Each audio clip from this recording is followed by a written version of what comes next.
आएगा, परेशानी आएगी तो मर जाओगे। और उसने कहा चाहे जो महाराज, वकील साहब ने अच्छा कोई झगड़ा लड़ाई हो जाए तो कोई कानून कायदा जानते हो? कहा महाराज कुछ नहीं, मेरी तो जिंदगी भरी नाव चलाते चलाते बीत गई। कहा तब तो तुम्हारी आधी की आधी जिंदगी वो भी बेकार है। और इंजीनियर साहब ने कहा अच्छा तो कोई मकान बंगला बनाना हो तो कोई नक्शा बना पाओगे? महाराज हमको मकान बंगला क्या, हम तो फूस की झोपड़ी में रहते। कहा तब तुम्हारी पूरी जिंदगी बेकार। तब तक तूफान आ गया, नाव डगमगाई, पानी भरने लगा। मल्लाह ने चिल्लाया, मल्लाह चिल्लाया कोई तैरना जानते हो?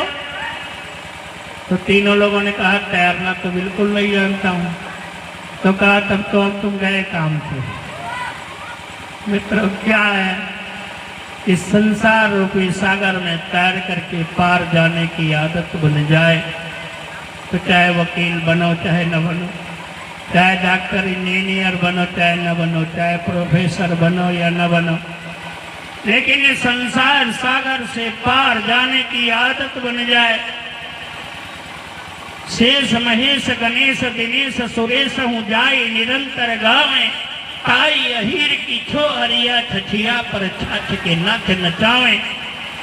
वह परमात्मा जो निराकार बन करके, निराकार के रूप में साकार बन करके आया, लेकिन साकार से जुड़ने का, संबंध जोड़ने का तरीका आ गया गोप ग्वाल वालों को, तो ठुमका दे करके उसी कन्हैया को, उसी भगवान को, उसी परमात्मा को ग्वालनिया नचाने लगे।